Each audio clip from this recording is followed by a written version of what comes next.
Sir ఈ వారం తిని ఉంటుందా మాకు చాలా విష్ణు ఇబ్బందిగా సహస్రనామం ఉంది ఉంది గొంతినకపోవడం. ఇద్దరు మాట్లాడారు, వినిపించలేదు ఏంటి? సార్ అదిగా ఈ ఫ్రైడే క్విజ్ ఉంటుందా విష్ణు సహస్రనామంది అడిగాను సార్. అవును అవును అవును, ఈ ఫ్రైడే విష్ణు సహస్రనామం ఉంది, క్విజ్ ఉంటుంది. కానీ మీరు కొంచెం టైం చూసుకొని గ్రూప్స్ చేయండి సార్, మేము కొంచెం ప్రాక్టీస్ చేసుకుంటాం. ఇగో సండే దాకా బిజీనే, చూస్తాను మండే నుంచి కొద్దిగా. మండే చేయండి సార్, మండే చేయండి సార్.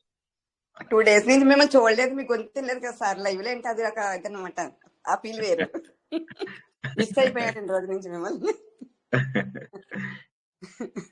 ఎంత జ్ఞాపకాలు ఉందండి, మీరు ఎదురు చూసి అలా మాట్లాడితే అదొక రకమైన ఆనందం. జై శ్రీకృష్ణ 2 రోజులకు సార్. సార్ ఎంతో పోతున్నట్టుంది కదా క్లాసులు. 2 రోజులకు క్లాసులు లేకుంటే మాకు ఎంతో పోతున్నట్లుంది సార్. అయ్యో, పాతవన్నీ రివిజన్ చేసుకోవాలి. చూసినాం సార్, చూస్తున్నాం. రివిజన్ చేసినది వేరు సార్, మీరు ఎదురుగా ఆదిశంకర్ చూసాను కొంచెం. Okay okay okay. Meeting bills లేకుండా కష్టం అవుతుంది కదా సార్. మరి మీరు అది స్లీపింగ్ బిల్స్ కి రాకుండా అవుతుంది కదా సార్, అది మరి మాకు. ఓకే, ప్రారంభించుకుందాం. అంతరాయతి విరూపశాంతయే శాంత పావనమచింత్య వైభవం తం నరం వపుషి కుంజరం ముఖే మన్మహే కిమపి తుందిలం మహః వసుదేవసుతం దేవం కంసచాణూరమర్దనం దేవకీ పరమానందం కృష్ణం వందే జగద్గురుం శ్రీకృష్ణం వందే జగద్గురుం జననీ జన్మభూమిశ్చ లేదు సార్. సంతాదపి గరీయసి మాతృదేవో భవ. వేణుగోపాల్ గారు కనబడతలేరు సార్, మీరు కనబడతలేరు సార్. అందరికి అలాగే ఉందా అండి? కనిపిస్తున్నారు, వినిపిస్తోంది సార్. ఓకే, భగవద్బంధువులకు, స్వరూపులకు, సత్యాన్వేషులకు స్వాగతం, సుస్వాగతం. పరమ పవిత్రమైనటువంటి శ్రీమన్నారాయణీయం మహా గొప్పదైనటువంటి పురాణం, పురాణాలలోకే గొప్పదైనటువంటి భాగవత పురాణం యొక్క సంక్షిప్త రూపం. అందులోపల అన్నిటికంటే గొప్పదైనటువంటిది ముఖ భాగము అయినటువంటి శ్రీకృష్ణ అవతారం. చాలా గొప్పది. శ్రీకృష్ణ అవతారం అనేటటువంటిది చాలా గొప్పది. ఒకట రెండ ఎంతమంది రాక్షసులను ఆయన చంపవలసి వచ్చింది, భూమిపైన భారాన్ని తగ్గించవలసి వచ్చింది. పూతన, శకటాసురుడు, తృణావర్తుడు, వత్సాసురుడు, బకాసురుడు, అఘాసురుడు, ధేనుకాసురుడు, ప్రలంబాసురుడు, ఇంకా కొంతమందిని ఇవాళ నేర్చుకుంటాము. ఎంతో మంది రాక్షసులని చంపవలసిన అవసరం ఏర్పడింది. కొంతమందికి శాప విమోచనము కలుగజేయడం జరిగింది. ఇక శ్రీకృష్ణ లీలలు గోపికలతో చేసినటువంటి గత వారము రాసలీల తెలుసుకున్నాము. మహాభక్తులైనటువంటి వారికి భగవంతుడి యొక్క అనుభవాన్ని తెలియజేశాడు. రాసము అంటే భగవంతుడి అనుభవము, భగవంతుడు ఎలా ఉంటాడు అని చెప్పి తెలియజేయడమే రాసలీల. 5 అధ్యాయాలలో దాన్ని రాస పంచాధ్యాయి అంటారు. ఆ రాస పంచాధ్యాయి యొక్క 5 అధ్యాయాలకు సరిపడా నారాయణ భట్టాద్రి కూడా 5 అధ్యాయాలను రాయడము, అందులో వర్ణించినటువంటి చాలా విషయాలని తన భాషలో వర్ణించడము చాలా అద్భుతంగా కనిపిస్తుంది మనకు. మనుషులకు భక్తి అవసరము, భక్తిని గనక గుండెలో నింపుకుంటే భగవంతుడు కనిపిస్తాడని. ఎప్పుడైతే భగవంతుడు కనిపిస్తాడో అప్పుడు ప్రపంచాన్ని మర్చిపోయి అంతటా భగవంతుడిని చూస్తామని. అప్పుడు మన లోపల అద్వైత భావము డెవలప్ అవుతుంది. అద్వైత భావం అంటే నేను వేరు, భగవంతుడిని వేరు అనేది ఉండదు. అందరి లోపల భగవంతుడిని చూస్తున్నాం, నా లోపల భగవంతుడిని చూస్తున్నాం. ఇక రెండవది లేదు. అంతటా భగవంతుడే అయినప్పుడు రెండవది ఏది? అద్వైత భావనలో ఉన్న ఆలోచనే గొప్పది అనుకుంటే ఆచరణ మరింత గొప్పది. ఎవరిని చూసినా కూడా ఆనందం కనిపిస్తూ ఉంటుంది. అయితే మనం ఇంకా పూర్ణ స్థాయికి చేరలేదు, కానీ సాధనలో ఉన్నంత వరకు కూడా అద్వైతం మనకు చాలా ఆనందాన్ని కలుగజేస్తూ ఉంటుంది. ఎప్పుడైతే మన లోపల పూర్ణ స్థాయి అద్వైతం వస్తుందో ఎవరిని చూసినా కూడా ఆనందమే అనిపిస్తూ ఉంటుంది. ఎందుకంటే అంతా కూడా భగవంతుడి యొక్క సృష్టి. భగవంతుడి సృష్టి లోపల ఇది బాగుంది, ఇది బాలేదు అనేటటువంటి విషయం లేదు. భగవంతుడి సృష్టి లోపల ఇది బాగుంది, ఇది బాలేదు అనేటటువంటిది లేదు. అలా ఉన్న వాళ్ళని భగవంతుడు ఊరుకోడు. ఎవరినైతే మనం తేడాగా చూస్తామో వారిని భగవంతుడు ఊరుకోడు. కాబట్టి ఈ సంగతిని మనం గుర్తుంచుకోవాలి. ప్రపంచంలో ఉన్నటువంటిదంతా కూడా భగవంతుడి అనుజ్ఞ ప్రకారమే జరుగుతుంది. కాబట్టి ఆయన అనుజ్ఞను మనము గుర్తించి ఈ ప్రకృతి యొక్క నియమాలకు అనుగుణంగా మనం నడుస్తూ వెళ్ళాలి. అప్పుడు మాత్రమే మన జీవితం లోపల నిజమైనటువంటి ఆనందాన్ని మనము పొందగలుగుతాము.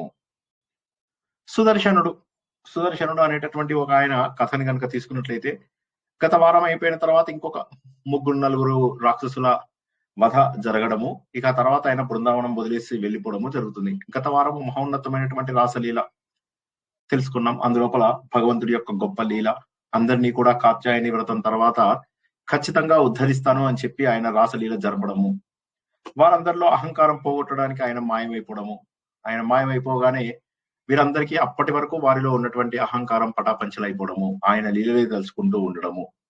ఇంతలోకే భగవంతుడు మళ్ళీ కనిపించడము, కనిపించగానే భగవంతుడిని కొంతమంది ఏమో కోపంగాను మమ్మల్ని ఎందుకు వదిలేశావు అన్న బాధగా చూస్తారు, కొంతమంది ఆయన చెయ్యి గట్టిగా పట్టుకుంటారు, కొంతమంది ఆయన భుజానికి గట్టిగా చెయ్యిని అలా చుట్టేసి ఉంటారు, కొంతమంది ఆయనను అలా గట్టిగా పట్టుకుని ఉండిపోతారు, ఇంకా మళ్ళీ ఎప్పుడు వదలలేం భగవంతుడిని అన్నటువంటి ధ్యాసలో.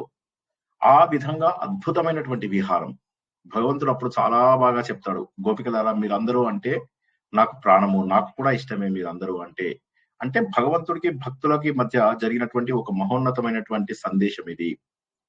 ఎవరైతే భగవంతుడి మార్గంలో వెళ్తారో, అంటే ఎవరైతే ప్రకృతి నియమాలకు అనుగుణంగా వెళ్తారో వారికి ప్రకృతి కూడా సహాయపడుతుంది. ప్రకృతి అనబడే భగవంతుడు కూడా సహాయపడతాడు. ఉదాహరణకి గాలి వీస్తున్న దిశలోనే గనక మనము నడుచుకుంటూ వెళ్ళినట్లయితే మన ప్రయాణం సులువు అవుతుంది. కాబట్టి ప్రకృతి నియమాలకు అనుగుణంగా వెళ్తే, అంటే భగవంతుడు మన కోసం సృష్టించినటువంటి నియమాలన్నింటికి అనుగుణంగా గనక మన జీవితాన్ని గనక మార్చుకుంటే మన జీవిత ప్రయాణము కష్టంగా అనిపించదు. కానీ మన లోపల అహంకారపు ఛాయలు ఉంటాయి. ఈ రోజు మనం తెలుసుకుపోయే ఒక కథ లోపల సుదర్శనుడు అని ఉంటాడు. ఈ సుదర్శనుడికి శాప విముక్తి జరగాలి. ఎవరైనా సుదర్శనుడు అనే ఆయన ఒక విద్యాధరుడు. మనకు చాలా మంది ఉంటారు, గంధర్వులు, యక్షులు, రాక్షసులు, విద్యాధరులు, కిన్నెరులు, కింపురుషులు, ఇలా చాలా మంది ఉంటారు. అందులో విద్య బాగా తెలిసినటువంటి కొంతమంది గ్యాంగ్ ఎవరైతే ఉంటారో, జ్ఞానుల గ్యాంగ్, వాళ్ళు విద్యాధరులు. అయితే విద్యాధరులు జ్ఞానం మాత్రమే కాకుండా చాలా అందంగా కూడా ఉంటారన్నమాట. అయితే ఈ విద్యాధరుడు ఏంటంటే చాలా అందగాడు, మళ్ళీ సంపన్నుడు కూడా. అంటే విద్యా సంపన్నుడు, సహజంగా కూడా సంపన్నత కలిగినటువంటి వాడు. కానీ అతనికి ఏంటంటే వీటి వల్ల గర్వం కలుగుతుంది. ఇప్పుడు మనం ఆలోచించాలి, దేవతలలో కూడా గర్వం ఉంటుందా అంటే అందరిలో కూడా ఎంతో కొంత రాజస గుణం ఉంటుంది. ఎక్కువ శాతం రాజస గుణం ఉంటే వాళ్ళని రాక్షసులు అంటారు, ఎక్కువ శాతం సాత్విక గుణం ఉంటే వాళ్ళని దేవతలు అంటారు, ఎక్కువ శాతం తామస గుణం ఉంటే వాళ్ళని పశువులు అంటారు.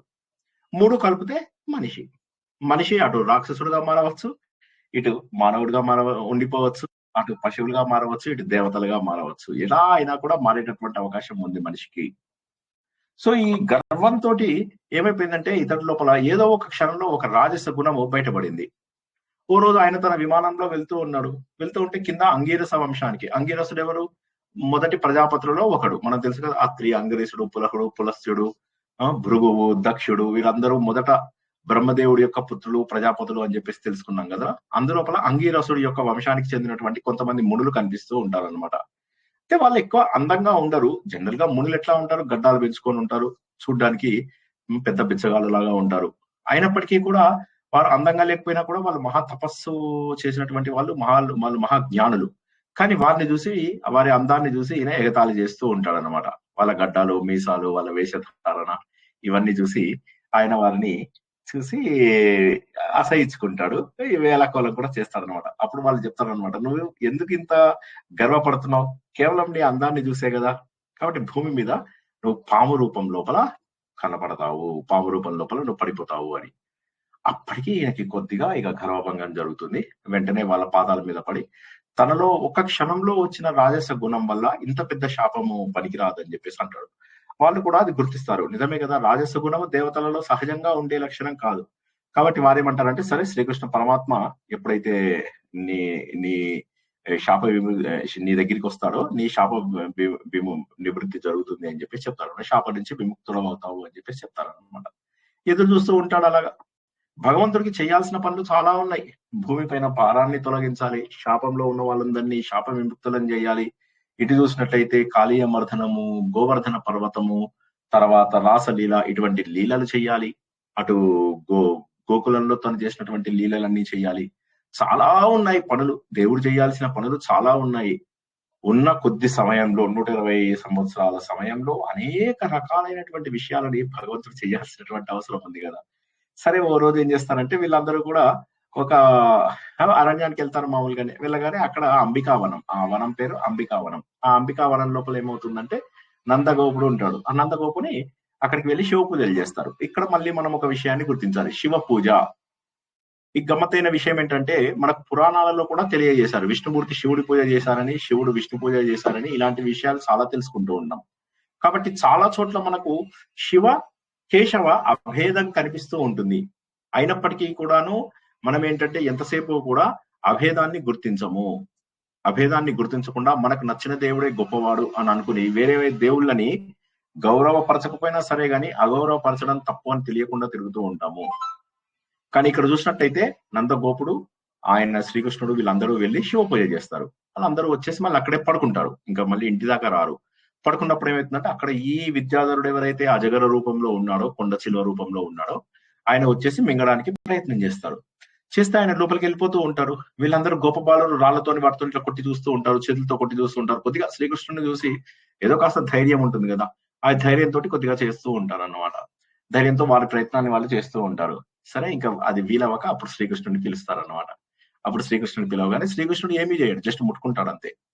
ఏ విధంగానైతే రాముడి పాదము తగిలి ధూళి అయినటువంటి అహల్య, అక్కడ రాయి కాలేదు అహల్య, వాల్మీకి రామాయణం కనుక మనం చదివినట్లయితే ఒక ధూళి రూపంలో ఉంటుందన్నమాట, అది రాయి కాదు. మనకి సినిమాలలో వాటి లోపల రాయిని ఆడది చేసిన రాముడివా, గంగను తలపై మోసే శివుడవా.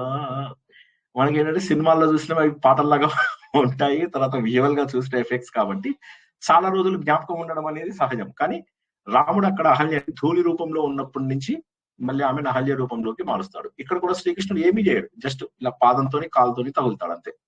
తగలగానే వెంటనే పాము రూపం వెళ్ళిపోయి ఒక ప్రకాశవంతమైనటువంటి దేదీప్యమైనటువంటి వెలుతురుతోటి ఈ విద్యాధరుడు అక్కడ కనిపిస్తాడు అనమాట. అతనే సుదర్శనుడు అనమాట. చెప్తాడు, నీ చక్రం పేరు సుదర్శనుడు, నువ్వు ధరించేది సుదర్శనుడు, నా పేరు కూడా సుదర్శనుడే అని చెప్పేసి నేను చేసినటువంటి ఈ అవమానం ఏదైతే ఉందో మహర్షులకు, మహానుభావులైనటువంటి వారిని చూసి ఎగతాళి. మనం కూడా జీవితంలో ఇటువంటి ఎగతాళి జనాలను చూసి చేస్తూ ఉంటాము. కాబట్టి వాటి నుంచి మనం బయటపడాలి అని మళ్ళీ భగవంతుడిని ఆశ్రయిస్తేనే మన పాపములన్నీ పోతాయి. ఎప్పటికైనా గుర్తుంచుకోండి, చివరి ఆనందం మనకు దొరికేది కేవలము భగవంతుడి జ్ఞానంలోనే మనకు దొరుకుతుంది అని ఆయన శ్రీకృష్ణ భగవానుడికి నమస్కరించి ఆయన అక్కడి నుంచి వెళ్ళిపోతాడు అనమాట.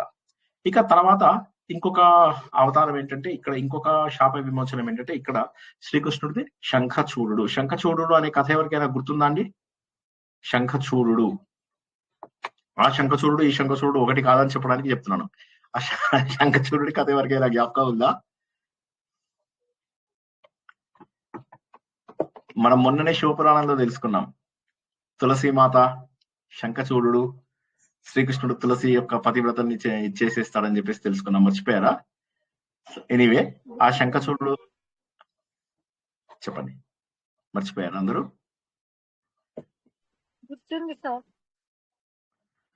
అది సో అతను అక్కడ శంఖచూడుడు ఎవరైతే ఉంటాడో ఆయన ఈయన ఒకటి కాదు. మళ్ళీ దీన్ని దాన్ని కన్ఫ్యూజ్ అవ్వకండి. ఆయన ఏమో అక్కడ రాక్షసుడు, బృందాకి జలంధరుడు అనుకుంటాను, మీరు కన్ఫ్యూజ్ అయినట్టున్నారు. జలంధరుడు, శంఖచూడుడు తులసి మొన్న మనం తెలుసుకున్నాము. ఓకే, బృందకి జలంధరుడు. ఓకే, ఇక్కడ ఈ శంఖచూడుడు కథ మనము ఇంతకుముందు తెలుసుకున్నాం. కానీ ఆ శంఖచూడుడు ఎవరైతే ఉన్నాడో అతడు అసురుడు. బట్ ఇక్కడ ఉన్నటువంటి శంఖచూడుడు అసురుడు కాడు. ఇక్కడ ఉన్నటువంటి శంఖచూడుడు ఎవడంటే కుబేరుడు యొక్క సేవకుడు అన్నమాట. అయితే కుబేరుడి దగ్గర కొంతమంది రాక్షసులు ఉంటారు కుబేరుడి దగ్గర ఉండే వాళ్ళలో. సరే, ఏది ఏమైనప్పటికీ కూడా ఆయన యక్షులకి ఎక్కువ, యక్ష రాక్షసులకు ఆయన హీరో, లీడరు. సరే, ఆయన దగ్గర ఉన్నటువంటి ఒక సేవకుడు ఇక్కడ ఉన్నటువంటి గోపికలందరినీ ఎత్తుకుపోతాడు అనమాట. సో ఇది కూడా మళ్ళీ ఆయన తీర్చుకోవాలి. సో వెంబడిస్తాడు, చాలా దూరం వెళ్తాడు. ఈయన పరిగెడుతూ ఉంటాడు, ఆయన వీరందరినీ తీసుకుని పారిపోతూ ఉంటాడు. కొద్ది దూరం వెళ్ళిన తర్వాత వీరందరినీ తీసుకుని పారిపోవడానికి ఎంత యక్షుడైనప్పటికీ కూడా యక్షుల యొక్క కెపాసిటీ దాదాపుగా భూమి మీద ఉన్న వాళ్ళ కెపాసిటీతో సమానంగా ఉండేది. ఇది మనము మహాభారత కథలో చాలా సార్లు తెలుసుకున్నాం. చాలా మంది యక్షులు గంధర్వులు ఆ రోజుల లోపల మన భూలోకానికి వస్తూ ఉండేవాళ్ళు, మన భూమి మీద చాలా మందితో పోరాడుతూ ఉండేవాళ్ళు అని. చూడ్డానికి కూడా దాదాపుగా మన మానవుల లాగాను శక్తి కూడా దాదాపుగా మనుషుల కంటే కొద్దిగా ఎక్కువ అలా ఉండేది అంతే వారికి. కానీ మానవులు ప్రయత్నం చేస్తే వాడిని ఓడగొట్టేవాళ్ళు. ఇప్పుడు అర్జునుడు భీముడు వెళ్ళి చిత్రసేనుడిని ఓడగొడతారు గంధర్వుణ్ణి కదా, దుర్యోధనుడిని కాపాడడానికి. దుర్యోధనుడిని ఎప్పుడైతే ఘోషయాత్ర ఉందో అందులోపల దుర్యోధనుడిని కాపాడడానికి భీమార్జునులు వెళ్ళడము, అర్జునుడు చిత్రసేనుడిని జయించడము జరుగుతుంది. సో కాబట్టి ఆ రోజుల్లో అది సంఘటన పాసిబుల్ అయ్యేదన్నమాట. సరే ఏదేమైతే కొద్ది దూరం పరిగెత్తి ఆయనకు భయం వేస్తుంది, పారిపోతాడు, వదిలేసేసి పారిపోతాడు. అయితే శ్రీకృష్ణుడు మాత్రం వదలడు. ఎందుకంటే అక్కడ వాడిని సంహరించడం అనేటటువంటిది తన చెక్ లిస్ట్ లోపల ఉంది. పట్టుకొచ్చి ఆయనను సంహరిస్తాడు. సంహరించిన తర్వాత ఆయన పైన ఒక అమూల్యమైనటువంటి రత్నం ఉంటుంది. ఆ రత్నానికి గొప్ప శక్తులు ఉంటాయన్నమాట. అది తన అన్నగారు అయినటువంటి బలరాముడికి ఇస్తాడన్నమాట. ఇవ్వగానే ఇంకా అన్నయ్య కూడా చాలా సంతోషపడతారు. ఇక ఊర్లో వాళ్ళందరూ కూడా చాలా సంతోషపడతారు. ఇప్పటికే వీరందరికీ కూడా ఒక విషయం ఖచ్చితంగా తెలిసిపోయింది. ఏమిటంటే శ్రీకృష్ణుడు ఖచ్చితంగా భగవంతుడే. ఇంకా ఇందులోపల మనకు ఎటువంటి అనుమానము లేదు. ఆయన ఉన్నాడు, మనను కాపాడుతూ ఉంటాడు. వీటికి తోడు ఎప్పటికప్పుడు ఆయన ఇటువైపు ఆయన ఈ రూపాన్ని చూసిన వాళ్ళు అవుతారు, అటువైపు చూసినట్టయితే మనోహరమైనటువంటి రూపం, మురళిని చక్కగా వాయిస్తూ కూడా అందమైనటువంటి రూపాన్ని కలిగి ఉన్నటువంటి వాడు, ఎంతో ఆనందంగా ఎప్పుడూ కూడా పెదవుల పైన నవ్వుతో కనిపిస్తూ ఉండేటటువంటి శ్రీకృష్ణుడిని చూస్తారు. ఇటువైపు దుష్ట సంహారాన్ని కూడా ఎంతో అవలీలగా, అంటే ఏ విధమైనటువంటి శ్రమ పడకుండా సంహరించడం చూస్తూ ఉంటారు. మనం కాళీయ మర్దనంలో కూడా తెలుసుకున్నాం. శ్రీకృష్ణ భగవానుడు ఆ పడగల మీదకి వెళ్ళి నృత్యం చేస్తాడు. సో అంటే ఏంటంటే అది అవతల వాళ్ళకి భయం కంటే కూడాను ఆశ్చర్యము, ఆనందము రెండు కూడా కలిగించేది. మీరు ఏది తీసుకున్నా, ఏ అవతారం తీసుకున్నప్పటికీ, ఏ వధ తీసుకున్నప్పటికీ కూడా అందులోపల మనము ఆశ్చర్యం చూస్తూ ఉంటాం, ఆనందం కూడా, కొంత వినోదం కూడా ఉంది. సరే ఇదే సమయం లోపల అరిష్టాసురుడు అని చెప్పేసి ఇంకొకడు అన్నమాట. వీడు కంసుడు దగ్గర, అంటే వీరందరినీ తొందరగా తుదముట్టించేస్తే ఇక తను మధురానగర్కి వెళ్ళవచ్చు. అక్కడికి వెళ్ళిన తర్వాత కంసుడిని కూడా సంహరించవచ్చు. అరిష్టాసురుడు అని చెప్పేసి కంసుడు దగ్గర ఒకడు ఉంటాడు. వాడంటాడు, ఇంకా నేను చూసుకుంటాను శ్రీకృష్ణుడిని, నాకు చాలా శక్తి ఉంది, తెలిసిపోయింది. ఈ మధ్యలో నారదుడు వెళ్ళి చెప్తాడనమాట కంసుడికి, అక్కడ ఉన్నటువంటిది ఎవరో కాదు, బృందావనంలో పెరుగుతున్నటువంటి వాడు శ్రీకృష్ణుడు, అతడే నిన్ను చంపడానికి పుట్టినవాడు అని అనగానే అతను ఇక అప్పటి నుంచి కంసుడు మిగతా వాళ్ళని కూడా పంపిస్తూ ఉంటాడు, స్ట్రైట్ గా బృందావనంకి పంపిస్తూ ఉంటాడు. శ్రీకృష్ణుడు కూడా ఇది సులభమైంది, మళ్ళీ ఎప్పుడు వస్తారా అని చెప్పి ఎదురు చూడాల్సిన అవసరం లేదు. అన్ని గ్రామాలు పల్లెలు తిరిగి తన పళ్ళకు రావాల్సిన అవసరం లేదు, డైరెక్ట్ గా తన దగ్గరికి రావచ్చు. ఎందుకంటే తొందరగా ముగించేసేసేయాలి అని చెప్పేసి సంతోషపడతాడు. సంతోషపడితే మొత్తం మీద రాక్షసుడు పెద్ద వృషభాకారంలో వస్తాడు అనమాట. వృషభం చూపించేది ఏంటి? ధర్మ మార్గాన్ని చూపిస్తుంది వృషభము. కానీ ఇక్కడ అధర్మపరుడైనటువంటి ఒక రాక్షసుడు వృషభ రూపాన్ని కనిపించి శ్రీకృష్ణుడు భగవానుడు ఎదురుగా ఉంటాడు అనమాట. ఎలా ఉంటారంటే పెద్ద వృషభం, మామూలు వృషభాని కంటే కూడా పెద్దదన్నమాట. ఇక ఈ మందులోకి ఇలా ప్రవేశించేసి అన్నిటిని భయపెడుతూ ఉంటాడు. అక్కడి నుంచి వేరే ఆవులు అవి ఉంటే వాటిని భయపెడుతూ ఉంటాడు. గోపబాలకులు కూడా భయపడుతూ ఉంటారు. చివరికి వేద స్వరూపుడైనటువంటి పరమాత్మ దగ్గరికే వస్తాడు. ఇక్కడ మళ్ళీ వేద స్వరూపుడు అని ఎందుకన్నారు? ఇక్కడ మళ్ళీ ఒకటే మనము నారాయణ భట్టాద్రి మాడినటువంటి మాటని మనం తెలుసుకున్నాం. వేద స్వరూపుడు దగ్గరికి ధర్మం చేరుకోవాలి. అది వేదం చెప్పేదంతా కూడా ధర్మమే. ఇక్కడ వేద స్వరూపుడైన పరమాత్మని చేరాడు అనే బదులుగా కృష్ణుడి దగ్గరికి ఆ వృషభుడు వచ్చాడు అంటే సరిపోయేది. కానీ అలా కాకుండా వృషభుడు ఎవరైతే ఉన్నాడో వాడు వేద స్వరూపుడైన శ్రీకృష్ణుడి దగ్గరికి రావడం అనేటటువంటి ఆ చిన్న మాటని, నారాయణ భట్టాద్రి వాడినటువంటి మాటని మనం పట్టుకున్నట్లయితే, వేదం చెప్పేదంతా ఏంటి? ధర్మం ధర్మం ధర్మం ధర్మం. ఆ ధర్మబద్ధమైనటువంటి ప్రపంచం లోపల మనమంతా కూడా ఉన్నాము. కాబట్టి ధర్మాన్నే పాటించాలి, అధర్మాన్ని ఎదుర్కోవాలి. కాబట్టి ఇప్పుడు అధర్మ స్వరూపంలో ఉన్నటువంటి అరిష్టాసురుడు ధర్మస్వరూపమైనటువంటి వృషభాన్ని ధరించి వేద స్వరూపుడైనటువంటి శ్రీకృష్ణుడి దగ్గరికి వచ్చాడు. అదన్నమాట. అక్కడికి వచ్చి ఈయన ముందు నిలబడ్డాడు అనమాట.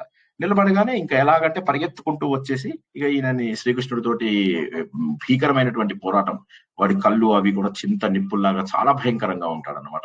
చాలా ఘోరంగా ఉంటాడు వాడితో శ్రీకృష్ణుడు చాలాసేపు పోరాటం చేస్తాడు. కాకపోతే ఎక్కడా కూడా నవ్వుతూనే ఉంటాడు శ్రీకృష్ణుడు. పెద్దగా బాధపడేదేమి ఉండదు అక్కడ. సో ఈ అరిష్టాసురుడికి ఎట్లా అంటే ఎంత భూమి అంతా కూడా కంపించేలాగా శబ్దం చేస్తుంటాడు. శ్రీకృష్ణుడు కొట్టిన దెబ్బలకి వాడు మొత్తం పెద్ద పెద్ద గర్జనలు చేస్తుంటాడు. తన కొమ్ములతోటి అడ్డంగా వచ్చినటువంటి గోవులు గాని, ఈ చిన్న చిన్న గేదెలు గాని, ఈ గోప బాలుడు గాని వీళ్ళందరిపైన దాడి చేస్తాడు. ఆ కొమ్ములు కూడా చాలా పెద్దగా ఉంటాయి, 10 మందిని తీసుకెళ్లిపోతాయా అన్నట్టుగా అన్నమాట. ఇలా భూమిని తొక్కుకుంటూ ఇలా ఇలా ఇలా ఇలా ఇలా ఇలా ఇలా పరిగెత్తుకొని వస్తుంటాడు అనమాట. ఎందుకంటే వాడికి కంసుడు దగ్గర తను ఇచ్చిన మాట కూడా గుర్తొస్తుంది, ఎలా అయినా సరే శ్రీకృష్ణుడిని తుదముట్టించిన తర్వాతే నేను వెనక్కి వస్తాను అని చెప్పేసి. అప్పుడు శ్రీకృష్ణుడు అతను కొమ్ములు గట్టిగా పట్టుకుంటాడు, పట్టుకొని ఇలా తిప్పి తిప్పి తిప్పి తిప్పి భూమి పైన పడేస్తాడు. ఆ తర్వాత ఇక పిడికిలతోటి పాదాలతోటి బాగా నలిపేస్తాడు, ఇట్లా కొడుతూ ఉంటాడు, ఇట్లా పెట్టేసేసి నలిపేసి భూమికేసి తొక్కేస్తూ ఉంటాడు అనమాట. అప్పుడుగా అరిష్టాసురుడు అక్కడికక్కడే ఒక్కసారిగా చచ్చిపోతాడు అనమాట. చనిపోగానే అప్పటి వరకు కూడా మనం ఒక విషయాన్ని గుర్తుంచుకోవాలి, ఇంద్రుడు దేవేంద్రుడు ఎవరైతే ఉన్నాడో ఆయన శ్రీకృష్ణుడు అంటే ఎంతో కొంత అనుమానం ఉండేది, దానివల్ల గోవర్ధన ఉద్ధారం జరిగిందన్న విషయాన్ని మనం తెలుసుకున్నాము. తర్వాత ఇంద్రుడు వచ్చి గుర్తించాడు శ్రీకృష్ణుడు యొక్క గొప్పదనాన్ని అని చెప్పేసి తెలుసుకున్నాము. ఇప్పుడు ఆ ఇంద్రుడు కూడా సంతోషపడతాడు, ఎందుకంటే అధర్మము నశించినది, ధర్మము మిగులుతోంది అన్నటువంటి విషయం వల్ల ఆయన కూడా చాలా చాలా చాలా ఆనందం చెందుతాడు. ఎవరు? ఇంద్రుడు. అయితే ఇక మిగతా గోపబాలంతా ఏం చేస్తారు, మిగతా ఎద్దుల్ని వాటిని కొద్దిగా ఎప్పుడైనా భయపెట్టాల్సి వస్తే, మొన్న చూసారు కదా శ్రీకృష్ణుడు ఎద్దుల్ని చంపాడు, లోపలికి వెళ్ళండి అనగానే ఎద్దులన్నీ భయపడిపోయి దెబ్బ లోపలికి వెళ్ళిపోతాయి అనమాట. వాళ్ళకి అదొక జోక్ అన్నమాట. వాళ్ళకి ఏంటంటే ఎద్దుని చంపడం అన్ని ఎద్దులు చూసాయి కదా, చూడగానే ఇప్పుడు మనం శ్రీకృష్ణుడు అదేదో తప్పు చేసింది, తప్పు చేయడం వల్ల శ్రీకృష్ణుడు చంపేశాడు, మనం కూడా తప్పు చేస్తే చంపేస్తాడు అన్న భయంతో గోపబాలు అంటారు, అల్లరి చేస్తున్నారా, వచ్చాడు అదో శ్రీకృష్ణుడు వస్తాడు అని చెప్పి. నేను చెప్తుంటా కదా అప్పుడప్పుడు, మీరు కనుక తప్పులు చేస్తే అక్కడ చిత్రగుప్తుడు రెడీగా ఉన్నాడు అని చెప్తుంటా కదా, అలాగా ఆయన చెప్తాడు అనమాట. అడుగుతాడు, వచ్చేస్తాడు శ్రీకృష్ణుడు అనగానే దబ దబ దబ దబ అవన్నీ కూడా పారిపోయి వెళ్ళిపోతూ ఉంటాయి అన్నమాట లోపలికి. అంటే ఇక్కడ ఏంటంటే అధర్మం, అహంకారం, వీటిని భగవంతుడు ఏ విధంగా మట్టు పెట్టాడు. ధర్మ కార్యం కోసం భగవంతుడు ఏ రూపానికైనా వెళ్తాడు అన్నటువంటి, అంటే క్రూర స్వభావాన్ని మన లోపల నుంచి పోగొట్టుకుని తీరాలి. నిజమైనటువంటి ధర్మం మాత్రమే ఈ అహంకారాన్ని, క్రూరత్వాన్ని పోగొడుతుంది. సో కంసుడు ఇది కూడా వింటాడు. వినగానే అప్పుడు కంసుడు కొద్దిగా నారదుడి మీదకి కోపగించుకుంటే చెప్తాడు, ఇంకా కాదు, నా మాట విను, అసలు సత్యాన్ని తెలుసుకో, ఇంకా నువ్వు ఇప్పటికైనా కూడా ఇక నువ్వు అతన్ని పిలిపించే ఏదన్నా అవకాశం ఉంటే పిలిపించు, ఇక మధురానగర్కి పిలిపించు, ఏదైనా కుట్ర పన్నాల్సిందే తప్పదు అని చెప్పేసి చెప్తాడు అనమాట. సరే ఇప్పుడు ఏం చేస్తారంటే ఇక లాస్ట్ ఇంకొక అవకాశం తీసుకుందాం అని చెప్పి కేశి, మనం మొన్న భగవద్గీత లోపల తెలుసుకున్నాం, కేశి నిషూధన అని చెప్పేసి తెలుసుకున్నాం. ఈ కేశి అంటే గుర్ర రూపంలో ఉన్నటువంటి వాడు. గుర్రం అనేటటువంటిది మనస్సు అనే ఇంద్రియానికి సంబంధించినటువంటిది. ఇప్పటి వరకు మనం ఎంతమంది రాక్షసులను చంపుకున్నామో వారందరూ మనలో ఉన్నారా లేదా తెలుసుకుందాం, ఒక 5 నిమిషాల్లో తెలుసుకుందాం. బట్ ఇప్పుడు మనం గుర్తించాల్సింది ఏంటంటే కేశి రూపం లోపల రాక్షసుడు ఒకడు వస్తాడనమాట శ్రీకృష్ణుడి దగ్గరికి. వచ్చేసి వాడు ఏం చేస్తాడు, ముందు ఎప్పట్లాగే గోప బాలుడని గోపికలను అందరినీ భయపెడుతూ ఉంటాడు. ఒక పెద్ద గుర్రం, వీడు కూడా వృషభాకారంలో ఏదైతే వృషభాసురుడు వచ్చాడో అలాగే ఈ కేశి అనేవాడు ఉన్నాడో వాడు కూడా వచ్చాడు అనమాట. మనం మొన్న భగవద్గీతలో 18వ అధ్యాయంలో తెలుసుకున్నది కేశి నిషూదన మహాబాహో వృషికేశ అన్నదాన్ని మనం మొదటి శ్లోకంలో తెలుసుకున్నాం అన్నమాట. శ్రీకృష్ణుడు అలా అర్జునుడి చేత పిలువబడ్డాడు అన్నటువంటి విషయాన్ని తెలుసుకున్నాం. సో ఇతడేంటిగా భారీ శబ్దంతో బృందావనం అంతా కూడా భయపడిపోతూ ఉంటారు అన్నమాట, అందరినీ భయపడేలాగా. అతను ఇంకెక్కువ ఆగడు డైరెక్ట్ గా శ్రీకృష్ణుడి మీదకి దాడి చేస్తాడు అనమాట.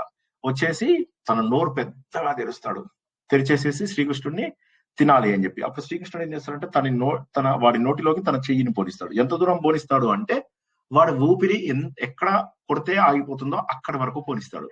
అలా ఇక వాడు కొద్దిసేపు అయ్యాక గాలి పీల్చుకోలేకపోతాడు. ఆ కేశి అనేటటువంటి రాక్షసుడు అక్కడే మరణిస్తాడు. అప్పుడు ఇక అందరూ వచ్చి శ్రీకృష్ణుడిని స్తుతిస్తారన్నమాట.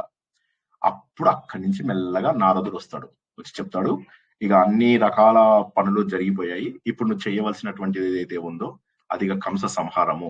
తప్పకుండా నువ్వు కంస సంహారం చేస్తావు, ఈ ప్రపంచం లోపల ధర్మాన్ని నువ్వు స్థాపించగలుగుతావు. అంటే ఏంటంటే అహంకారం, ఇక్కడ కూడా మళ్ళీ అహంకారం, ఉన్మాదం.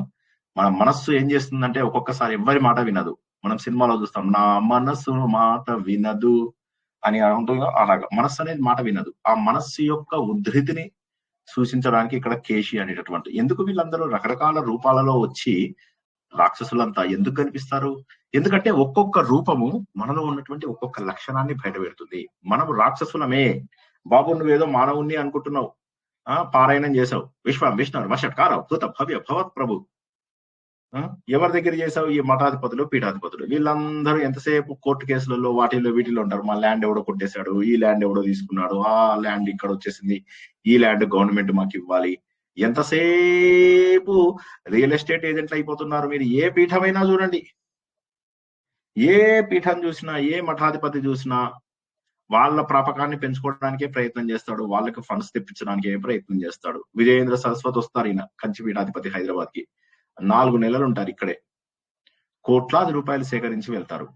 ఇంకా తప్పు ఒప్పు అవన్నీ పక్కన పెట్టేసినా నా ఉద్దేశం ఏమిటంటే ధర్మ సంస్థాపన జరగడం లేదు, మనీ కలెక్షనే జరుగుతోంది. ఎక్కడ చూసినా కూడా మనీ కలెక్షనే జరుగుతోంది, ధర్మ సంస్థాపన జరగడం లేదు. కాబట్టి మనం చేయాల్సిందల్లా వీళ్ళందరినీ వెంట పట్టుకొని తిరగడమో, వీళ్ళందరి వెంట తిరగడమో కాదు. ఇటువంటి మహోన్నతమైనటువంటి కథల ద్వారా మనలో అంతర్గతంగా ఉన్నటువంటి శత్రువులందరినీ కూడా చంపాలి. వారిని చంపకపోతే మనకి ఇంకా లాభం లేదు. చివరగా ఈ కేశి బయలుదేరిన సమయానికి మాయాసురుడు అని ఉంటాడు, ఆయన యొక్క కుమారుడైనటువంటి వ్యోమాసురుడు అని ఉంటాడు అనమాట. వీడు కూడా కంసుడు ద్వారా చంపబడిన వాడే. లాస్ట్ రిసార్ట్ గా ఇక ఈయన కేశిని వ్యోముని దాదాపుగా ఒకే సమయంలో పంపిస్తాడు అనమాట. కేశి చనిపోయిన తర్వాత ఈ మాయ రూపంలో ఉన్నటువంటి వాడు వ్యోమాసురుడు. వీడేంటంటే మాయ రూపంలో బాగా నిపుణుడు అన్నమాట. చాలా అన్ని మాయ చేస్తూ ఎవరికి ఏది జనరల్ గా రాక్షసులకు ఆ శక్తులు ఉంటాయి, మాయ చేసేటటువంటి శక్తులు, మ్యాజిక్లు చేసేటటువంటి శక్తులు ఉంటాయి అన్నమాట. సో వాళ్ళు గోపబాలులందరూ కూడా చోర్ పోలీస్ ఆట ఆడుకుంటూ ఉంటారు అనమాట. చోర్ పోలీస్ ఆడుకుంటూ ఉంటారు గోపబాలులంతా కూడా. ఆడుకుంటూ ఉంటే వాడు మెల్లగా వస్తాడు. ఒక్కొక్కడు చోర్ అయినా కొద్దీ, పోలీస్ అయినా కొద్దీ వాడు మెల్లగా తీసుకెళ్లిపోయి చాట్లో దాచిపెడుతూ ఉంటాడు. వాడు కూడా గోపబాలుడు రూపంలోనే వీళ్ళందరిలో కలిసిపోతాడు. మెల్లమెల్లగా ఒక్కొక్కరిని తీసుకెళ్లి అక్కడ గుహ లోపల పెట్టేస్తూ ఉంటాడు. మళ్ళీ వాళ్ళు బయటికి రాకుండా రాళ్ళు పేర్చేస్తూ ఉంటారు అనమాట. కొద్దిగా ఇదన్నీ శ్రీకృష్ణుడు గుర్తిస్తూ ఉంటాడు. కానీ సరే ఈ గుహ ఎంతసేపు మూస్తాడో చూద్దాము అని చెప్పేసి పెద్ద పెద్ద రాళ్లతోటి వాడు క్లోజ్ చేస్తాడు, వీళ్ళు బయటికి రాకుండా. సరే కృష్ణుడు మెల్లగా వెళ్తాడు, వెళ్ళి వాడిని పట్టుకుని వాడు ఎంత పెద్ద అసుర రూపం ఉంటే ఏమిటి ఇలా లేపేసి ఇలా పాడేసి భూమి మీద పడేసి చంపేస్తాడు. చంపేసి తర్వాత గుహలో ఉన్నటువంటి గోపబాలందరినీ కూడా తీసుకుని వస్తాడు. ఈ రాక్షసుడి యొక్క లక్షణాల నుంచి మనకి ఏం తెలిసింది? జీవితం లోపల మాయ, మోసము ఇవన్నీ కూడా మనకు అన్ని చోట్ల కూడా కనిపిస్తూ ఉంటాయి. వాటన్నిటిని చూసినప్పుడు మనకి ఏమనిపిస్తుంది అంటే మనం కూడా మోసం చేసి ఉంటే బాగుండేది కదా, మనం కూడా మాయ చేసి ఉంటే బాగుండేది కూడా. అందరూ తప్పు చేయగా మనం తప్పు చేస్తే ఏమైంది?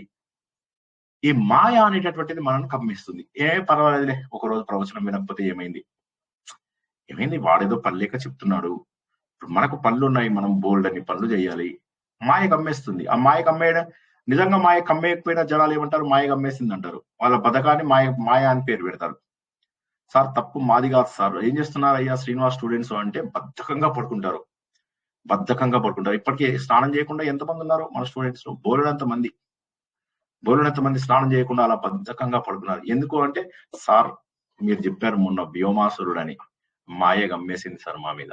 మాయ గమ్మేయడం వల్ల మేమేమైందంటే మాకు తెలియడం లేదు సార్, మేము మీ మాట వినాలనే కోరిక ఉంది సార్, కాకపోతే ఏంటంటే మా మీద మాయ గమ్మేసింది సార్. మాయ గమ్మేయడం వల్ల మేము స్నానం చేయడం లేదు సార్. మరి మాయ గమ్మేయడం వల్ల మా హస్బెండ్ మీద ముట్టికాయలు ముట్టాం సార్. మాయ గమ్మేయడం వల్ల స్నానం చేయకుండా వంట చేశాం సార్. మాయ కమ్మేయడం వల్ల అలా బద్ధకంగా టీవీ సీరియల్స్ చూస్తూ ఏడుస్తున్నాం సార్. అత్త కూడళ్ళ ప్రాబ్లమ్స్ చూస్తూ ఏడుస్తున్నాం సార్. మాది సహజంగా చాలా బాధపడే హృదయం సార్. ఆడవాళ్ళు చాలా సున్నిత హృదయాలు సార్. సీరియల్స్ చూసి కూడా ఏడుస్తాం. ఇంతలో నుంచి హస్బెండ్ పిల్లలు వస్తే వాళ్ళ మీద రాక్షసుల్లాగా ఎగిరి పడతారు. ఇటు చూస్తే మళ్ళీ టీవీ సీరియల్స్ చూసేమో ఏడుస్తూ ఉంటాం సార్. మేము చాలా సున్నిత హృదయం సార్. ఇదంతా కూడా మేము చేయడానికి కారణం ఏంటంటే మా తప్పు కాదు సార్, మాయ గమ్మేసింది సార్ మాకు అని ప్రతిదానికి కూడా దేవుడి మీదకి తప్పు చేశారు. కానీ స్నానం చెయ్యాలంటే నీకు మాయ కాదు కమ్మాల్సింది, నువ్వు వెళ్ళి బద్ధకం వదులుచుకొని స్నానం చేస్తే సరిపోతుంది అంతే. ఆ విషయాన్ని గుర్తించరు. బద్ధకం ఒక్కసారి వదిలితే ఎన్ని పనులు అవుతాయో తెలుసా? రోజుకు 16-17 గంటలు పనిచేసే నాకు తెలుసు బద్ధకం వదిలేయడం వల్ల ఎన్ని అడ్వాంటేజెస్ ఉన్నాయో.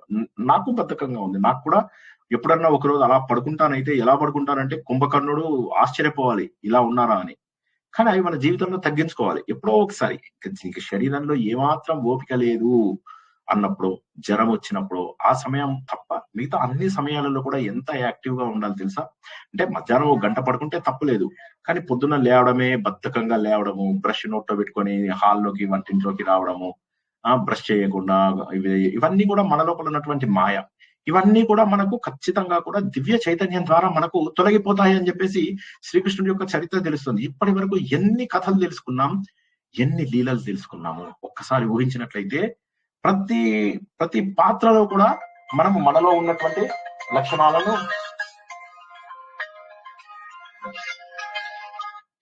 భవానీ గారు ఒక 20 minutes లో కాల్ చేస్తాను. మనలో ఉన్నటువంటి లక్షణాలు ఏవైతే ఉంటాయో అంతర్గత దోషాలు, ఆ అంతర్గత దోషాలు ఏవి, ఈ రాక్షసుల ద్వారా మనం ఎలా పోగొట్టుకోవాలి అనేటటువంటి విషయాలు మనకు తెలుస్తూ ఉంటాయి. పూతన, మనం కథలో చూసుకున్నట్లయితే రాక్షసి, కానీ మనం చూసుకున్నట్లయితే మనలో ఉన్నటువంటి ఒక కపట ప్రేమ. నువ్వంటే చాలా ఇష్టం, వాడంటే చాలా ఇష్టం, వీరంటే అవసరం ఉన్నంత వరకు కూడా కపట ప్రేమ నటిస్తాం. అవసరం తీరిపోయిన తర్వాత వాళ్ళని పట్టించుకోము. సో బయట ప్రేమ ఒలకబోసినంత మాత్రాన సరిపోదు. కొంతమంది ఏం చేస్తారు, ప్రేమ ఒలకబోసి పనులు చేయించుకుంటారు, అంతవరకు ఓకే. కొంతమంది ఏం చేస్తారు, పని తీరిపోయిన తర్వాత వాళ్ళ మీద నేరాలు కూడా చెప్తారు, వాళ్ళు చెడ్డ వాళ్ళని కూడా ప్రచారం చేస్తారు. ఇటువంటి వాళ్ళు కూడా ఉంటారు. ఇదంతా కూడా మనలో ఉన్నటువంటి పూతన అనే లక్షణం. ఈ కథలన్నీ జరిగాయా, ఈ కథలన్నిటికీ ఆధారం ఉందా, నేను చెప్పలేను. కానీ ఈ కథల లోపల మనం పాటించాల్సిన ధర్మం ఉందా, ఖచ్చితంగా ఉంది. శకటాసురుడు బండి రూపంలో వస్తాడు. బండి రూపంలో రావడం వల్ల ఏమైంది, వారికి పూర్వ జన్మలలో ఉన్నటువంటి, అంటే మన గత జన్మలలో ఉన్నటువంటి సంస్కారాల భారం ఏదైతే ఉందో ఆ భారాన్ని మోసే బండి. కొన్ని వేల జన్మలుగా మనము పాపములను పుణ్యములను మోస్తూ వస్తున్నాము, సంస్కారాలని వాసనలను కలిగి ఉన్నాము. వీటన్నింటినీ కూడా మనం మోస్తూ ఈ బండిని తీసుకెళ్తున్నాం. ఆ పాత అలవాట్లను ఎవరో ఒకరు రూపుమాపాలి, ఎవరో ఒకరు మనల్ని ఎదుర్కొని ఈ అలవాటు తప్పు అని చెప్పాలి.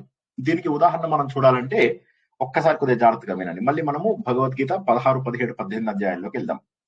16వ అధ్యాయం లోపల భగవంతుడు రాక్షసులు ఎవరు, దేవతలు ఎవరు అని చెప్పాడు. నేను అదే అంటున్నాను, ఇవన్నీ లైఫ్ క్లాసెస్. కథలుగా వింటే వినండి, మంచిది, చాలా మంచిది.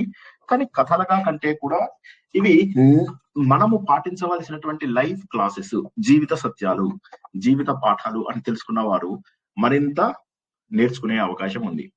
16వ అధ్యాయంలో ఎవడు రాక్షసుడు ఎవడు దేవత అని చెప్తారు. మనది మనం డిసైడ్ చేసుకోవడానికి లేదు. నాకు నచ్చింది నేను చెయ్యాలి, నా మనసుకు నచ్చాలి సార్. కాదు, నీ మనసుకు నచ్చాల్సిన అవసరం లేదు. నీ మనసుకు నచ్చకపోయినా చెయ్యాలి, ధర్మం అయితే చెయ్యాలి అనే విషయాన్ని 16వ అధ్యాయంలో చివరిలో చెప్తాడు. ఎవరు రాక్షసులు ఎవరు దేవతలు అని ఆయనే పట్టిక ఇచ్చి, వీటన్నిటికీ నీకు కావాల్సినవన్నీ ప్రమాణాలు కూడా శాస్త్రంలో చూడాలి. తస్మాత్ శాస్త్ర ప్రమాణంతే, శాస్త్రంలో ఉన్నటువంటి ప్రమాణాలు చూసుకుని నువ్వు సరైనదా తప్పైనదా చూసుకోవాలి అని అనగానే 17వ అధ్యాయంలో అర్జునుడికి డౌట్ వచ్చేసింది. నువ్వు ఇవన్నీ చెప్తున్నావు కరెక్టే, ఇప్పుడు నాకు శాస్త్రాలు తెలియవు, శాస్త్రాలు తెలిసేటటువంటి వర్ణంలో నేను పుట్టలేదు, శాస్త్రాలు తెలియడానికి కావాల్సిన విద్య నాకు లేదు. ఇప్పుడు శ్రీనివాస్ స్టూడెంట్స్ ఉన్నారు ఉదాహరణకి, వీళ్ళందరూ ఏం చేశారు, 3rd క్లాస్ 4th క్లాస్ కాగానే అందరూ ఏం చేశారు, పెళ్లిళ్ళు చేసేయమని గోల చేశారు ఇంట్లో. 10 ఏళ్ళకి పెళ్లి ఏంటి అని ఇంట్లో అందరూ, వాళ్ళ తల్లిదండ్రులు అందరూ గోల. ఏమిటి ఇంత చిన్నతనంలో పెళ్లి ఏంటి అంటే, లేదు ఇక పెళ్లి చేసుకుని వెళ్ళిపోతాను, చదువుకోను అని. తల్లిదండ్రులు ఏమో బాధపడ్డారు. ఏదో పిల్లల్ని కొద్దిగా ఆడపిల్లలో మగపిల్లలో చదివిద్దాం అనుకుంటే వీళ్ళేమో చదువు లేదు, సంధ్య లేదు, పెళ్లిళ్ళు చేసుకుంటాం కానీ పెళ్లిళ్ళు చేసేశారు. సో పెళ్లిళ్ళు చేసేసాక అప్పుడు వచ్చేసి ప్రవచనాలు వినడానికి నా దగ్గరికి వచ్చి, నా దగ్గర science, physics, geography, chemistry, nuclear science అన్ని తెలుసుకుందామని ప్రయత్నం చేస్తున్నారు. ఇవన్నీ జీకే, జనరల్ నాలెడ్జ్ కూడా. Thank you. ఇవన్నీ చెప్పండి. నేనేమనుకుంటాను, వీళ్ళకి నిజంగా శ్రద్ధ ఉందేమో అని చెప్పి నేను చెప్పడానికి ట్రై చేస్తా. వాళ్ళకి అర్థం కాదు, ఇంకా కాస్త చెప్పడానికి ట్రై చేస్తా, ఇంకా అర్థం కాదు, ఇంకా తక్కువ స్థాయికి వెళ్ళి చెప్తూ ఉంటా. చెప్పిన తర్వాత అంతా అయిన తర్వాత వాళ్ళకి ఏమర్థం అవుతుంది అంటే, వాళ్ళకేమీ అర్థం కాలేదు అన్న సంగతి అర్థమవుతుంది వాళ్ళకి. సో ఇలాగా. సో అదే విధంగా శ్రీకృష్ణుడితో అర్జునుడు అంటాడు, కొంతమందికి చదువు ఉండకపోవచ్చు, కొంతమంది సరైనటువంటి కుటుంబంలో పుట్టుండకపోవచ్చు, సరైనటువంటి వర్ణంలో పుట్టుండకపోవచ్చు. అటువంటప్పుడు ఏ పని చెయ్యాలో ఏ పని చేయకూడదో శాస్త్రాలే కావాలి అన్నప్పుడు ఎలా కుదురుతుంది? కానీ మాకు శ్రద్ధ ఉంది, దేవుని తెలుసుకోవాలని శ్రద్ధ ఉంది మా అందరికీ కూడా దేవుడు అంటే చాలా ఇష్టం. అలాంటప్పుడు మాకు దేవుడు అంటే ఈ శాస్త్రాలు అడ్డం వస్తే ఎట్లాగా అని 17వ అధ్యాయం లోపల అడుగుతాడు. శ్రీకృష్ణుడు అంటాడు, నువ్వు అన్నది కరెక్టే, కానీ నువ్వు అంటున్న మాటలో చిన్న తప్పు ఉంది. ఏంటంటే శాస్త్రాలు తెలుసుకోకుండా నేను శ్రద్ధతో వెళ్తాను అని, కానీ శ్రద్ధతో వెళ్ళలేవు. శకటాసురుడు గురించి జాగ్రత్తగా వినండి. ఇది ఎగ్జాంపుల్ దానికి ఎందుకు కలుపుతున్నానో అర్థం చేసుకుంటే అర్థమవుతుంది, అర్థం చేసుకోకపోతే అర్థం కాదు. అర్థం చేసుకోండి. ఆయన ఏమంటాడు, నువ్వు నేర్చుకోవాలనే శ్రద్ధ నీకుంది, ఇట్స్ ఓకే, కానీ శ్రద్ధ కూడా 3 రకాలు ఉంటుంది. కొంతమంది ఏం చేస్తారు, తామస గుణాలతోటి రాక్షసులను పూజిస్తారు, కొంతమంది సాత్విక గుణాలతోని దేవతలను పూజిస్తారు, కొంతమంది ఇష్టం వచ్చినట్టుగా కోరికలతోని ఇచ్చేటటువంటి దేవతలు. నువ్వు గనక ఈ ఫలానా ఆలయానికి వెళితే నీకు ఖచ్చితంగా పెళ్ళవుతుంది, నా మాట నమ్మండి అని చెప్పి కొంతమంది రాక్షసులైనటువంటి ప్రవచనకర్తలు చెప్తారు కదా. ఆ రాక్షస ప్రవచనకర్తల మాటలు విని అందరూ కోరికల కోసం వెళ్ళిపోతూ ఉంటారు. నా మాట నమ్మండి అని ఏడుపు గుట్టు వీళ్ళంతా మన ధర్మాన్ని నాశనం చేస్తున్న వారు. అనలేము, ఎవరిని ఏమి అనలేము, ఊరుకోలేము. వీరందరి వల్ల ఏమవుతుంది, మూఢనమ్మకాలు పెరుగుతూ జనాల్లో కోరికలు పెరిగిపోతూ దేవుడు అంటే కేవలం కోరికలు తీర్చే మిషన్ లాగా భావిస్తూ ఆ టెంపుల్స్ కి వెళ్తూ వీళ్ళు రాజస లక్షణాలు. కాబట్టి నీ లోపల శ్రద్ధ ఏదో ఒక రకంగా ఉంటుంది, గ్యారంటీగా నువ్వు పుట్టడంతో ఉంటుంది. కానీ నీకు కావాల్సింది ఆ మూడిట్లలో సాత్విక శ్రద్ధ మాత్రమే. రాజసిక తామసిక శ్రద్ధ వద్దు అని చెప్పేశాడు దేవుడు, డైరెక్ట్ గా చెప్పాడు. నాలాగా మొహమాట పడ్డాడు దేవుడు, డైరెక్ట్ గా చెప్పేశాడు అర్జునుడికి. సాత్విక శ్రద్ధనే కావాలి, అంటే కోరికలు లేకుండా భగవంతుణ్ణి పూజించాలి.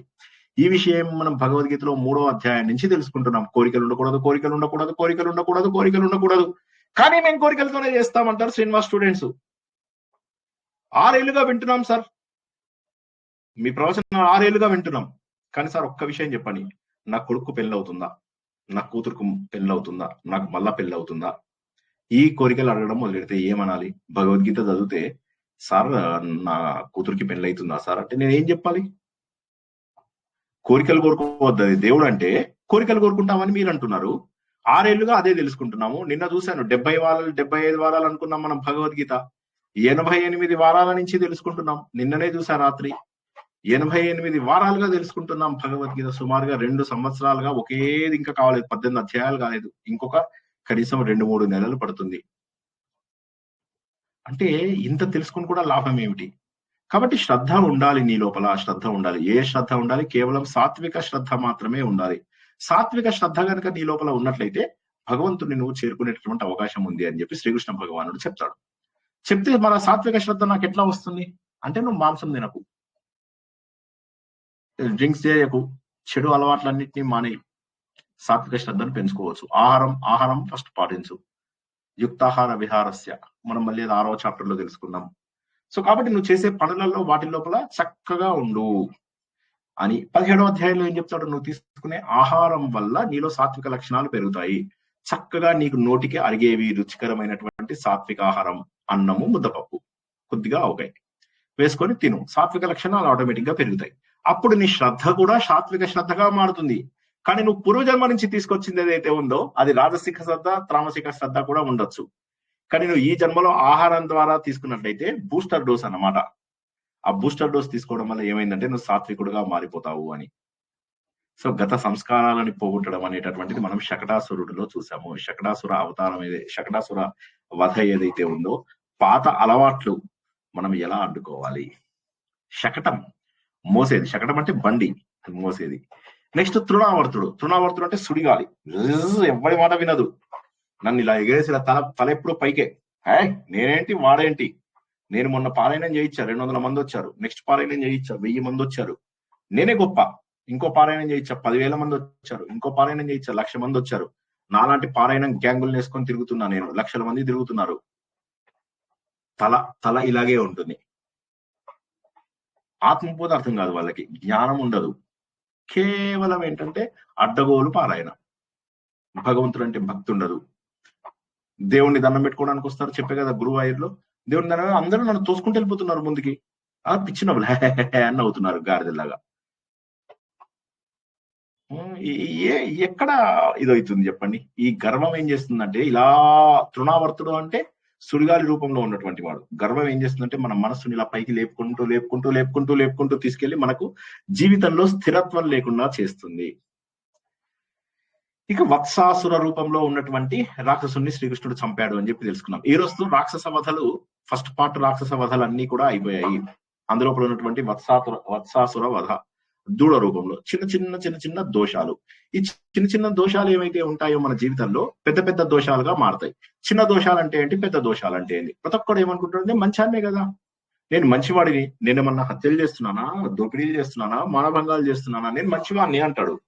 కానీ అవతల వాడి మనస్సుని కృంగదీస్తున్నావు, అవతల వాడి పైన అసూయ పడుతున్నావు, అవతల వాడి పైన ద్వేషం ఉంది, అవతల వాళ్ళ పైన నేరాలు చెప్పుకుంటున్నావు. ఈ చిన్న చిన్న తప్పులు అనుకుంటావు, ఈ చిన్న చిన్న తప్పులే ఒక మెగా తప్పుగా మారిపోతాయి అని అపరిచితుడు సినిమాలో తెలుసుకుందాం. చిన్న చిన్న చిన్న చిన్న తప్పులు, ఆ చిన్న తప్పులన్నీ కూడా మన జీవితంలో పోగొట్టుకోవాలి అని చెప్పేసి వత్సాసుర అనేటటువంటి రాక్షసుని చంపడం వల్ల శ్రీకృష్ణుడు మనకు తెలియజేస్తున్నాడు. తర్వాత బకాసురుడు.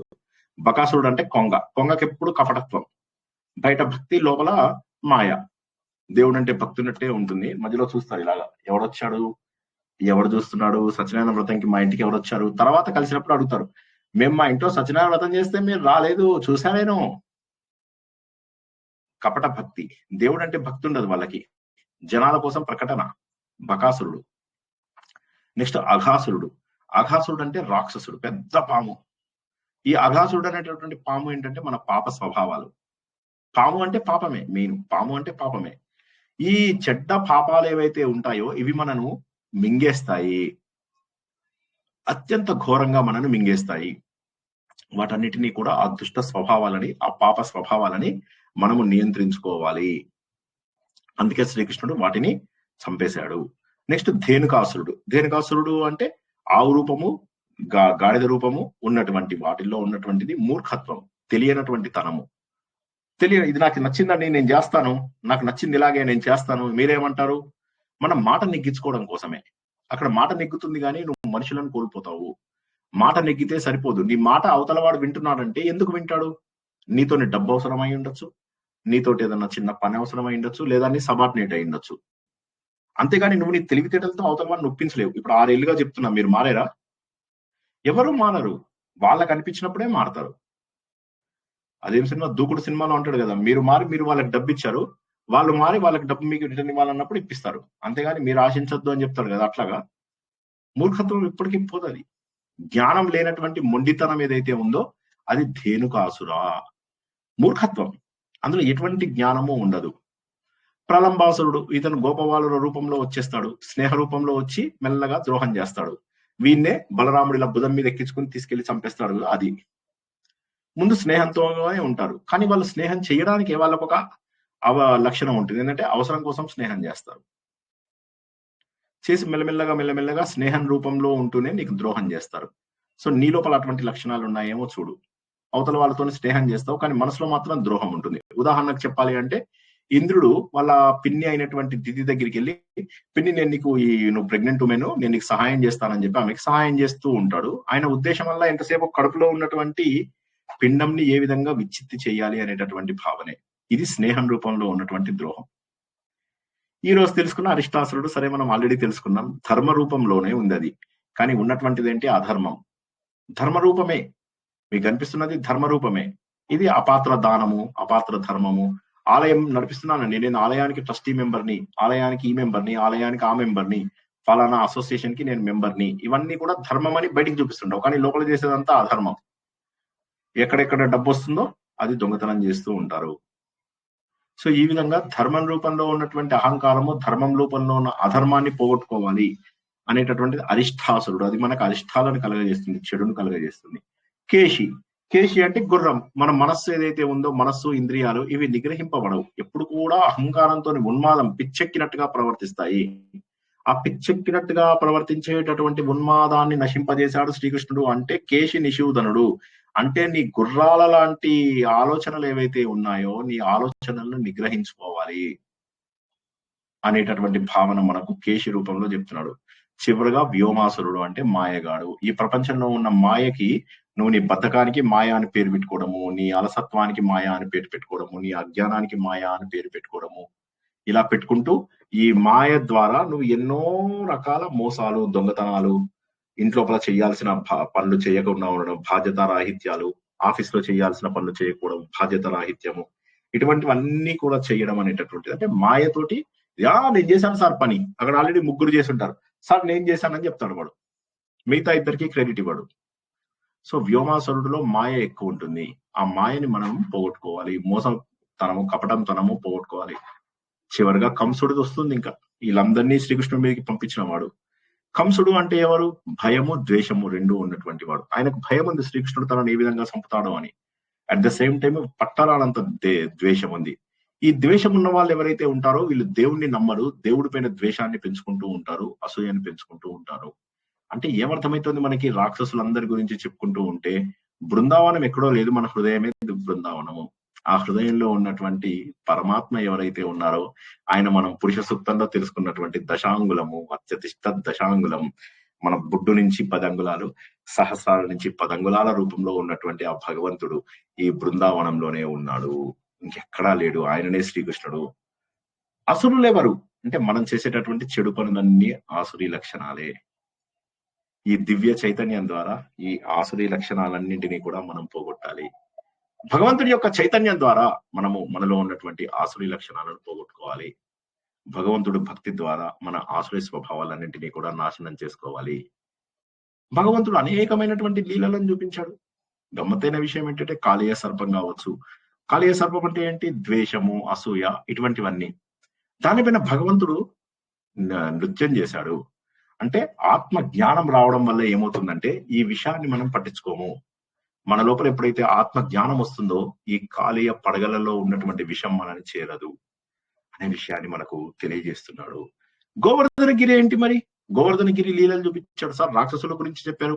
మరి గోవర్ధనగిరి ఏంటంటే రక్షించాడు, వర్షం నుంచి రక్షించాడు. గోవర్ధన పర్వతం అంటే ఈ ప్రపంచంలో ఉన్నటువంటి భగవంతుడి యొక్క సృష్టి, ప్రకృతి, ప్రపంచ జీవనం ఇదంతా కూడా గోవర్ధన పర్వతం. ఇంద్రుడు అంటే అహంకారము, అధికార గర్వము, పొజిషనల్ పవర్ అంటాం ఇంగ్లీష్ లోపల, అదే అన్నమాట. వర్షం అంటే మన జీవితంలో ఉన్నటువంటి కష్టాలు. కృష్ణుడు ఎవరంటే పరమాత్మ. కృష్ణుని కనుక మనం భగవంతుని కనుక మనలో ఉన్నటువంటి భగవంతుని ఆశ్రయిస్తే, అంటే గోవర్ధన పర్వతం కిందికి కనుక మనం భగవంతుడి ద్వారా వెళ్ళి ఈ భగవంతుడు సృష్టించినటువంటి ప్రకృతిలో కనుక మనం సరిగా ఆశ్రయం తీర్చుకుంటే ఇక మనకి ఏది అవసరం లేదు. ఉపనిషత్తుల్లో కూడా ఇదే అంటారు, బ్రహ్మ తప్ప మరి ఏది మనకు ఆశ్రయం లేదు. బ్రహ్మనే మనకు నిజమైనటువంటి ఆశ్రయము. ప్రపంచం అంతా కూడా భగవంతుడే మనకు ఆశ్రయము. కాళీయ మర్దనంలో కూడా అంతే. ఆ యమునా నది ఏదైతే ఉందో అది మనస్సులాగా స్పీడ్ గా వెళ్ళిపోతూ ఉంటుంది. కాళీయ సర్పము ఆ మనస్సులో ఉన్నటువంటి విషపూరితమైనటువంటి భావాలు, కోపం, రాగం, ద్వేషం, అసూయ, అరిషడ్ వర్గాలు ఏవైతే చెప్తామో, రాగద్వేష మదమాత్సర్యాలు ఏవైతే ఉంటాయో వాటన్నీ కూడా కాళీయ సర్ప రూపంలో ఉంటాయి. ఆ సర్పంకు ఉన్నటువంటి పడగలు ఇవన్నీ కూడా మన ఇంద్రియాలు. ఆ ఇంద్రియాలలో విషం ఉంది. మనకు ప్రతి ఇంద్రియము విషం తీసుకుంటుంది. నోరు విషం తీసుకుంటుంది మాటల ద్వారా, కళ్ళు విషం తీసుకుంటుంది కనిపించే దృశ్యాల ద్వారా, స్పర్శ విషం తీసుకుంటుంది కామం ద్వారా, చెవులు విషం తీసుకుంటాయి చాడీలు వినడం ద్వారా, ముక్కు విషం తీసుకుంటుంది చెడు వాసనలు పీల్చడం ద్వారా. కాబట్టి ఇంద్రియాలు ఈ కాళీయ సర్పంకు ఉన్నటువంటి పడగలు. కృష్ణుడి నాట్యం ఏదైతే ఉందో అది ఆత్మజ్ఞానం అని తెలుసుకున్నాము. ఎప్పుడైతే నీకు ఆత్మ జ్ఞానం ఉందో ఈ ఇంద్రియాలన్నిటిపైన నాట్యం చేస్తూ వాటన్నిటినీ నీ నియంత్రణలోకి తెచ్చుకోవాలి, నీ కంట్రోల్లోకి తెచ్చుకోవాలి. ఆత్మ జ్ఞానం మాత్రమే నిన్ను నియంత్రణలోకి తీసుకొస్తుంది. మరి రాసలీల ఏంటి? రాసలీల గురించి 100 సార్లు చెప్పుకున్నాం. జీవాత్మ పరమాత్మ యొక్క కలయిక. గోపికలంతా జీవాత్మలు, శ్రీకృష్ణ భగవానుడు పరమాత్మ. ఈ రాస నృత్యం ఏదైతే ఆయన నృత్యం చేశాడో వారందరితోటి అది బ్రహ్మానందమైనటువంటి అనుభవము. ఈ బృందావనం ఏదైతే ఉందో అది భగవంతుడి యొక్క లేదా మన ఆత్మలోని ఆనందపూరితమైనటువంటి స్థితి. దానిని చేరుకుంటాము. జీవాత్మ పరమాత్మతో కలిసినప్పుడు మాత్రమే నిజమైనటువంటి ఆనందము. నిజమైనటువంటి ఆనందము భగవంతుడు అన్వేషణలోన మాత్రమే ఉన్నది. తెలిసి తెలియక నాకు ఇంటర్మీడియట్ సెకండ్ ఇయర్ లో తెలిసిన మాట. ఆనందో బ్రహ్మ ఇది, ఆనందో బ్రహ్మ ఇది. బ్రహ్మ స్వరూపం ఆనందమే, ఇంకా వేరేదేది లేదు. పరమాత్మనే నిజమైన ఆశ్రయం అని గోవర్ధన పర్వతం చెప్తే ఆత్మ జ్ఞానం మన మనసులోని విషాన్ని చెడుని పోగొట్టినట్లయితే రాసలీల అనేటటువంటిది జీవాత్మ పరమాత్మ ఐక్యతను సూచిస్తుంది. శ్రీకృష్ణుడి చరిత్ర అంతా కథల నాకు తెలియదు, కానీ అందులో ఉన్నటువంటివి జీవిత సత్యాల, పూర్తి స్థాయి జీవిత సత్యాలు. ఈ బృందావన లీలలన్నీ కూడా మన యోగ మార్గంలో ఇవేవైతే యోగ మార్గం ఉందో మూలాధార, స్వాధిష్టానం, మణిపూరక, అనాహత, విశుద్ధ, ఆజ్ఞా చక్రాలలో జరిగేటటువంటి కదలికలే శ్రీకృష్ణుడి బృందావన లీలలు. అటువంటి మహోన్నతమైనటువంటి బృందావన కథలు అయిపోతున్నాయి. వచ్చే వారము శ్రీకృష్ణుడు మధురానగర్ యాత్ర. ఆ తర్వాత మళ్ళీ అతను బృందావనానికి రాడు. ఇక్కడ ఉన్నంత వరకు ఆయన ఎన్ని గొప్ప పనులు చేశాడో ఆ గొప్ప పనుల యొక్క మహోన్నతమైనటువంటి సందేశాన్ని చూసుకున్నాం. రాక్షస రూపంలో మనలో ఉన్న చెడును పోగొట్టుకోవాలని, ఆయన లీలల రూపంలో మనము జ్ఞానాన్ని గుర్తించాలని తెలుసుకున్నాం. ఆత్మ సుఖము వీడి నీ ఆట కొరకు పాత్ర పోషణ చేసితి సూత్రధారి. విశ్రమించద నీ పాదం ఆశ్రయించి పరమ కరుణాంతరంగా శ్రీ పాండురంగ. జై శ్రీకృష్ణ. మొత్తం మీద ఒక చాలా ముఖ్యమైనటువంటి భాగాన్ని మనము పూర్తి చేసుకున్నాము. ఇక ఈ తర్వాత వచ్చేదంతా కూడా మనకు శ్రీకృష్ణుడు ఇక మధురానగర్ వెళ్ళడము, మధురానగర్ లో ఆయన చేసినటువంటి రాక్షస సంహారము, అక్కడి నుంచి ఆయన యొక్క తర్వాత కథలు. శ్రీకృష్ణుడి యొక్క ప్రతి ఘట్టము కూడా మనోహరమైనటువంటిదే. తర్వాత మళ్ళీ వెళ్తాము, ఆయన రాజ్యము వచ్చింది అంటే మళ్ళీ 8 మంది భార్యల యొక్క కథ, ముఖ్యంగా రుక్మిణి కళ్యాణం, ఆ తర్వాత మళ్ళీ పాండవులు, ఇలా ఇలా ఇలా ఇలా కథ చాలా మహోన్నతంగా కొనసాగుతూ ఉంటుంది. శ్రీకృష్ణుడు ప్రతి జీవిత భాగంలోనూ కూడా ఎన్ని బాధ్యతలు స్వీకరించాడు. మనలాగా బద్ధకం పట్టాడా ఆలోచించండి. సూర్యుడు ఒక్కరోజు బద్ధకం పడితే ఏమవుతుంది, చంద్రుడు ఒక్కరోజు బద్ధకం పడితే ఏమవుతుంది, బద్ధకాన్ని మన మీద గెలవనిస్తే ఏమవుతుంది అనేటటువంటి సత్యాన్ని మనం తెలుసుకోవాలి. జై శ్రీకృష్ణ. నచ్చిందా ఇవాళ పోర్షన్? సార్ బృందావనం తిరిగి రావడంటే బాగా ఉంది సార్. చాలా బాగా నచ్చింది సార్. చాలా బాగుంది. ఈ దెబ్బకు బద్ధకం పోవాలి సార్. కృష్ణ పరమాత్మ బృందావనం తిరిగి రావడంటే చాలా బాధగా ఉంది సార్. ఇంకా గోపికలు ఎట్లా సహించున్నారో ఏమో మరి. అంటే భగవంతుడి అనుభవం ప్రపంచమంతా ఉంది అని చెప్పి తెలుసుకుని ఇక వాళ్ళకి ఎక్కువ ఇది లేదు. బ్రహ్మానందాన్ని చూసిన వాళ్ళకి, అంటే మన ఈ సినిమా హాస్య నటుడు బ్రహ్మానందం కాకుండా భగవంతుడి ఆనందంలో ఉన్నటువంటి గోపికలకు ఇక అంతా ఆనందమే. తర్వాత ఇదే అక్రూరుడు రెండోసారి వస్తాడు. శ్రీకృష్ణుడు చెప్తాడు, రాజ్యాన్ని పరిపాలిస్తున్న సమయంలో చెప్తాడు, అక్రూరుడు పంపిస్తాడు. వాళ్ళందరూ శ్రీకృష్ణుడు వచ్చాడని చెప్పేసి అనుకుంటారు. తీరా చూస్తే శ్రీకృష్ణుడు కాదు, వచ్చింది అక్రూరుడు. అప్పుడు అందరూ కూడా శ్రీకృష్ణుడిని తిడుతూ ఉంటారు. శ్రీకృష్ణుడు మోసగాడు, మంచాడు కాదు, శ్రీకృష్ణుడు చిన్నప్పుడే తనకు మంచి వాళ్ళకి చెడు చేశాడు, ఉక్రోషంతో మాట్లాడుతుంటారు వాళ్ళందరూ కూడా. ఎవరో మ్యూట్ లో పెట్టుకోలేదండి, చాలా దారుణమైనటువంటి సౌండ్స్ వస్తున్నాయి. సో ఆ విధంగా ఉక్రోషంతో చాలా మంది మాట్లాడడం కూడా మనము చూస్తాము. తర్వాత అంటే అయిపోయింది, ఒక ఫేజ్, అది జీవితంలో ఒక ఫేజ్, అది దాటి వెళ్ళిపోతాడు అంతే. జై శ్రీకృష్ణ. ఇంకా వృత్రాసుంది అయిపోయిందా సార్? వృత్రాసుంది కూడా చాలా భక్తిగా మారిపోతాడు. నాకు మోక్షం కూడా వద్దంటాడు కదా సార్. చాలా బాగున్నాయి శ్లోకాలు, 4 శ్లోకాలు ఉన్నాయి ఆయన.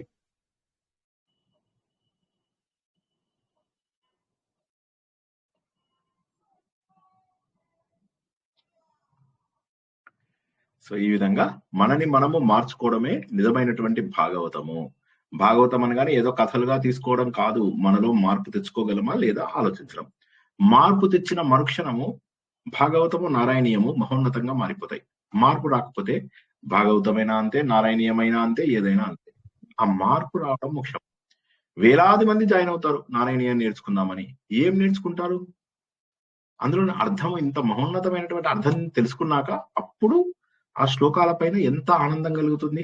ప్రతి శ్లోకం చదువుతున్నప్పుడు ఆ శ్లోకం వెనకాల భావాన్ని గుర్తిస్తూ ఉంటే అబ్బా ఇంత మంచి కథ తెలుసుకున్నామా అని అనిపిస్తుంది. కాబట్టి ఇది మహోన్నతమైనటువంటి సత్యం. అందుకే భాగవతం అంటే భక్తి, జ్ఞానము, వైరాగ్యము తరింపజేయడము, ముక్తినివ్వడము అని చెప్పేసి అంటారు. ఊరికే అంటారా? జై శ్రీకృష్ణ.